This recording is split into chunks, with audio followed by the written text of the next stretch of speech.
জয় জগন্নাথ, জয় জগন্নাথ। জয় Jagannath. Hello friends, welcome back to my channel. Orissa ট্রিপের আগের দুটো পর্বে আপনারা দেখেছিলেন আমরা কলকাতা থেকে ভুবনেশ্বর বাই রোড এসেছিলাম খুব জোরে বৃষ্টির মধ্যে। ভুবনেশ্বরে একটা হোটেলে রাত 8টার পর চেক ইন করেছিলাম ওয়ান নাইট স্টের জন্যে। হোটেলটা ছিল হাইওয়ের ধারে। ভিডিওগুলো ভালো লেগে থাকলে চ্যানেলটাই সাবস্ক্রাইব করবেন, ভিডিওগুলো লাইক আর শেয়ার করবেন। Keep watching.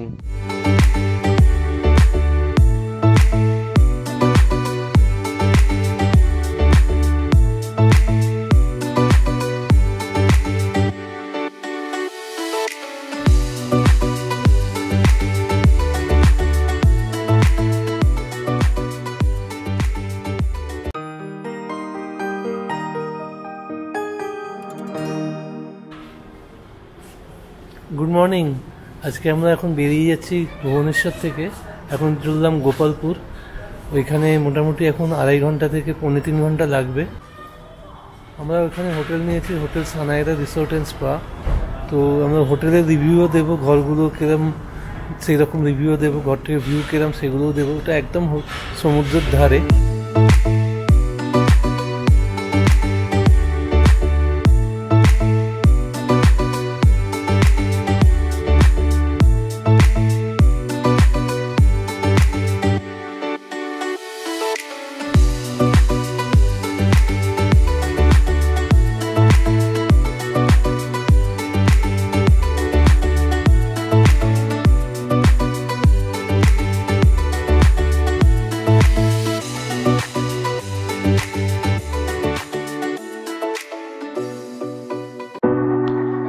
আমাদের গোপালপুর পৌঁছতে 2.5 থেকে 3 ঘন্টা লাগার কথা বাই রোড, তাই আমরা সেই মতো সকাল 10:30 নাগাদ বেরোলাম। হোপফুলি লাঞ্চ টাইমের মধ্যে পৌঁছতে পারবো এই এস্টিমেট করে। যারা আমাদের এই সিরিজের আগের ভিডিওগুলো দেখেননি তাদের জন্য লিঙ্কগুলো ডেসক্রিপশন বক্সে দিয়ে দিলাম, ভিডিওগুলো দেখে নেবেন।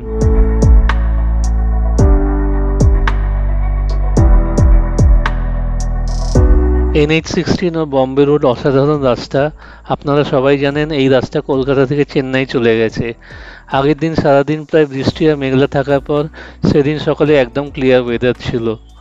তার সঙ্গে দুর্দান্ত হাইওয়ে ড্রাইভ, সব মিলিয়ে অসাধারণ এক্সপিরিয়েন্স। গাড়িতে কোনো ঝাঁকুনি নেই। যদি 1 গ্লাস জল রাখতাম গাড়ির কাপ হোল্ডারে সেটাও হয়তো পড়তো না। যাই হোক, আপনারা রাস্তা ওয়েদারটা এনজয় করতে থাকুন। আমরা আশা করছিলাম 2.5 ঘন্টার মধ্যে গোপালপুর পৌঁছে যাব।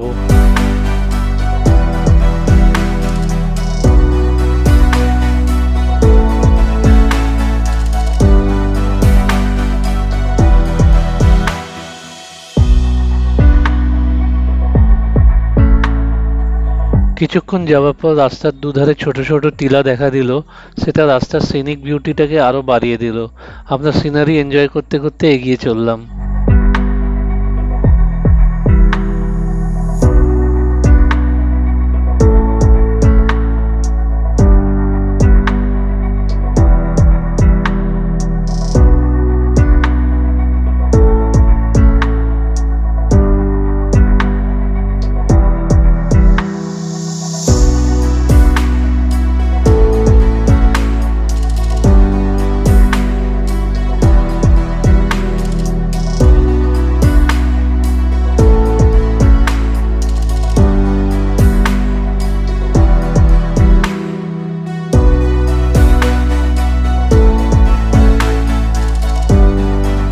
আমরা এখানে এক জায়গায় থামলাম একটু রেস্ট নিতে, অনেকক্ষণ ড্রাইভ করেছি।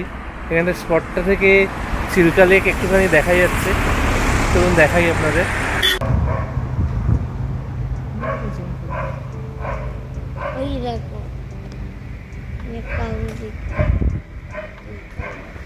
ওই ওদিকে চিল্কা লেক দেখা যায়।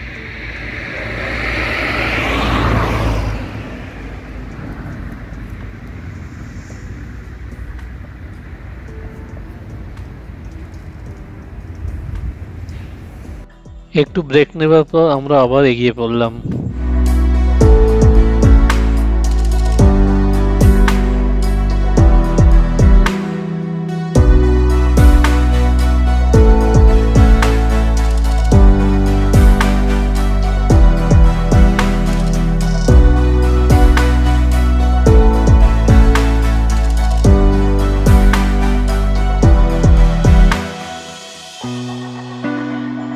রাস্তায় এক জায়গাতেই ডাইভারশন ছিল, সেটা পেরোতে বেশিক্ষণ টাইম লাগেনি।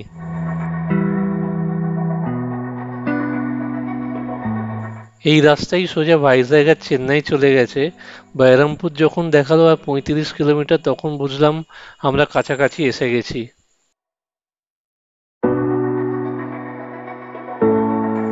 গোপালপুর কাছাকাছি আসার পর আবার ওয়েদার ক্লাউডি হয়ে গেল, তবে সেদিন আর বৃষ্টি পড়েনি। হাইওয়েটা থ্রু আউট খুব ভালো মেনটেন করা, তবে আপনারা সবাই জানেন উড়িষ্যাতে হাইওয়েতে স্পিড লিমিট খুব স্ট্রিক্ট। অনেক জায়গাতে স্পিড ক্যামেরা বসানো আছে। 80 কিলোমিটার পার আওয়ারের মধ্যে গাড়ির স্পিড রাখার চেষ্টা করবেন হাইওয়েতে, নইলে ফাইন পেয়ে যেতে পারেন। আমি সবসময় চেষ্টা করছিলাম যাতে গাড়ির স্পিড লিমিটের মধ্যে থাকে, পরে চালান পাইনি। অবশেষে প্রায় 2.5 ঘন্টা চলার পর আমরা হাইওয়ে থেকে গোপালপুরের এক্সিটটা পেয়ে গেলাম। কিছুটা যাওয়ার পর বহরমপুর ইউনিভার্সিটিটা লেফট সাইডে রেখে আমরা গোপালপুরের বিচের দিকে যাওয়ার রাস্তা ধরলাম।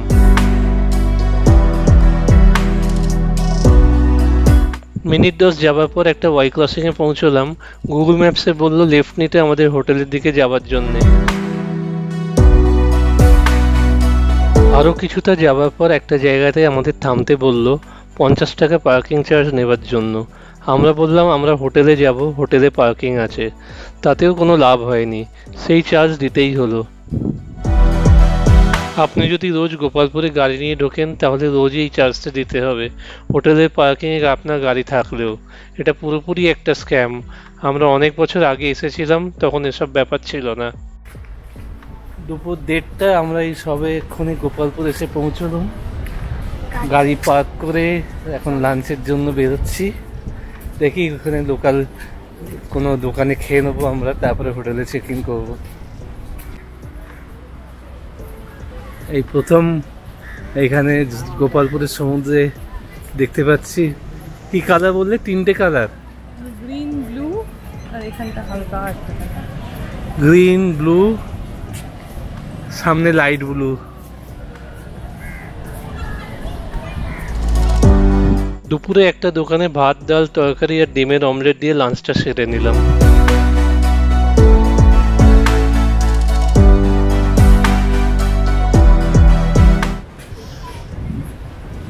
এই সামনে সিসাইড ব্রিজ, আগেবার এসেছিল এখানটা পুরো ফাঁকা ছিল, এখানে এই পার্কটা এখন হয়েছে।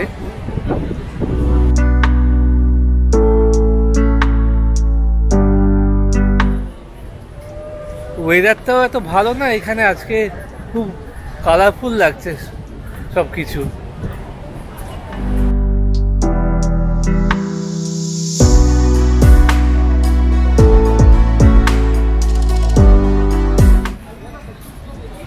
এই সিসাইড ব্রিজে আমরা খোঁজ নিয়েছিলাম, এটা বেস্ট পজিশন এইদিকে বাজেট হোটেলের মধ্যে, কিন্তু জায়গা পাইনি, এই সময় তো পুরোপুরি বুকড ছিল।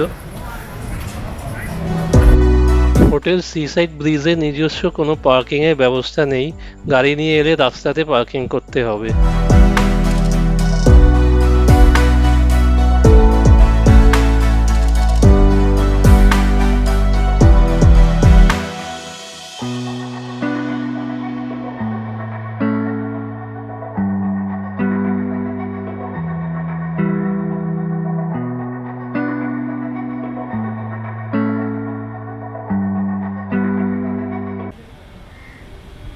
এই এন্ট্রেন্স দিয়ে ঢুকছি।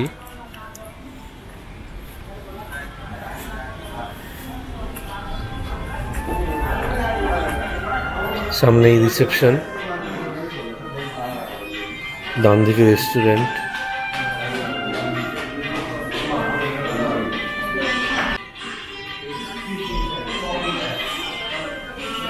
আর এইদিকে আমাদের রুম।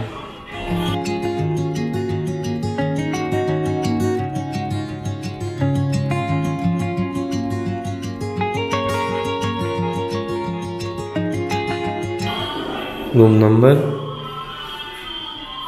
111। আমরা এখন এসে পৌঁছলাম সানাইরা বিচ রিসোর্ট অ্যান্ড স্পাতে। আমাদের ওশেন ভিউ প্রিমিয়াম রুমটাই পেলাম দুদিনের জন্য। তো এখন আমরা দেখবো এই ওশেন ভিউ প্রিমিয়াম রুম, সত্যি প্রিমিয়াম রুম। আপনারা দেখুন রুমটা।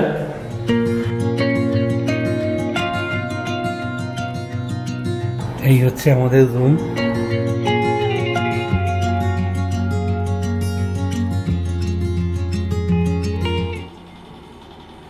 রুমে মেন অ্যাট্রাকশনটা এখন দেখুন, কেমন লাগছে বলুন। তোমার কেমন লাগছে এখানে বসে? ভীষণ সুন্দর লাগছে, এত সুন্দর জলের রং, অপূর্ব লাগছে। সত্যি ও যেটা বললো, এই ভিউটা এখান থেকে খুবই সুন্দর। এই রুম থেকে একদম সিটা দেখা যাচ্ছে, সামনে সুইমিং পুল। এটা সত্যি Ocean premium room, Ocean view premium room. এটা যেরকম দাম নিয়েছে পুরোপুরি জাস্টিফাইড। কন্ট্যাক্ট নাম্বারটা ডিসক্রিপশন বক্সে দিয়ে দেবো, আপনারা কন্ট্যাক্ট করে নিতে পারেন। এই রেটটা সিজন ওয়াইজ ভ্যারি করে, আপ ডাউন করে, অফ সিজন অন সিজন। তো কেমন লাগলো জানাবেন।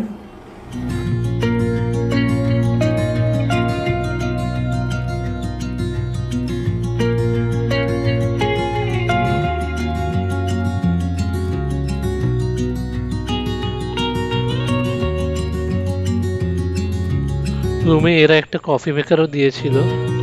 রুমের সবকিছুই বেশ অর্গানাইজড। চলুন বাথরুমটাও দেখে নেওয়া যাক।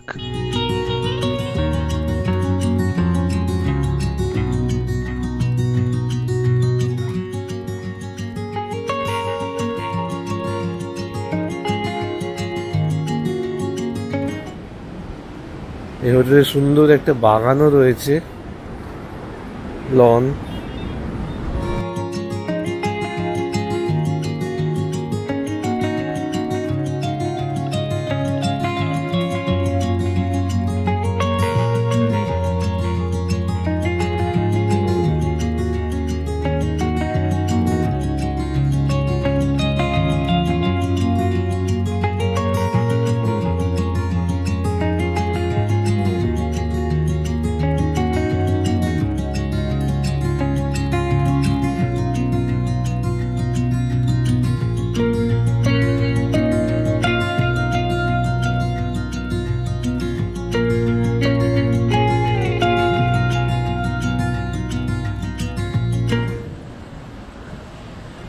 এই হোটেল বিল্ডিং এ এই আমাদের ঘরের জানলা,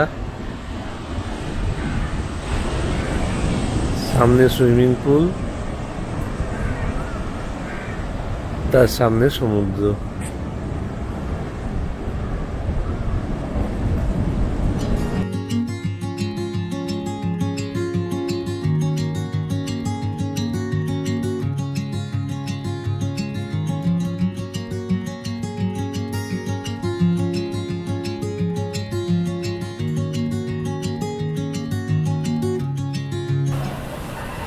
এটা কি হবে? জলে ঢেউে এরম এরম হবে। ও, এটা অ্যাডভেঞ্চার স্পোর্টস। ঘুরবে এরম এরম হবে। পাগল। কাউকে শাস্তি দেওয়া হলে তো পারবে।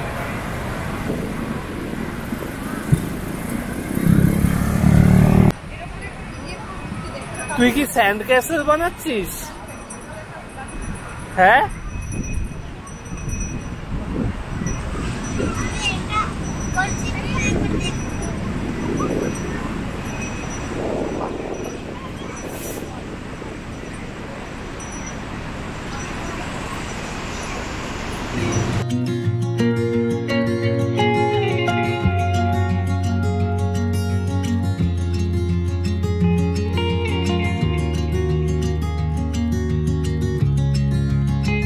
সেদিন সন্ধেবেলা গোপালপুর জমজমাট।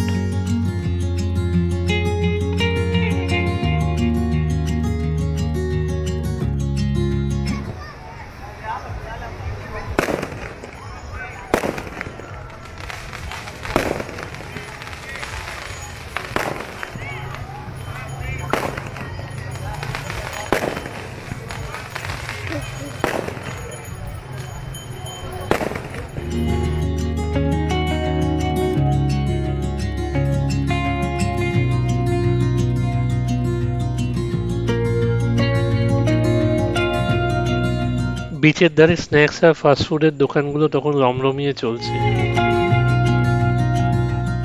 স্ন্যাক্সের মধ্যে কি নেই সেখানে? চাউমিন, সি ফুড, নানা রকম কাবাব, কর্ন, সব রকমের ব্যবস্থা ছিল। ভোজন রসিক বাঙালি টুরিস্টদের জন্য একেবারে পারফেক্ট।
সেদিন রাতে ডিনারের পর আবার আমরা বেরোলাম, সঙ্গে পরের দিনের প্ল্যানটাও করে ফেললাম তারাতারিণী মন্দিরে যাবার।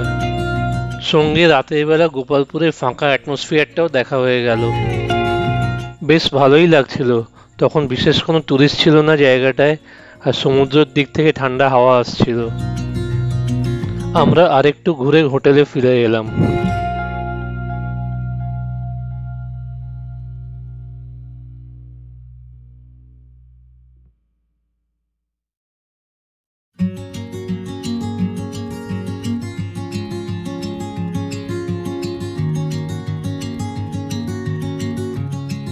পরের দিন সকালে হোটেলে ব্রেকফাস্ট খেয়ে বেরিয়ে পড়লাম। ব্রেকফাস্ট বুফেটা বেশ expensive, per head 350 plus GST. আপনি বাইরে মার্কেট প্লেসের কাছে 50-60 টাকায় ব্রেকফাস্ট করার অবশ্য অনেক অপশন পেয়ে যাবেন। আমরা বেশি করে ব্রেকফাস্ট করে তাড়াতাড়ি বেরিয়ে পড়লাম। তারাতারিণী মন্দির যেতে হবে যে, সেই ভিডিও আসবে অবশ্য পরের পর্বে, দেখতে থাকুন। And keep supporting our channel, subscribe করতে ভুলবেন না যেন। Thank you.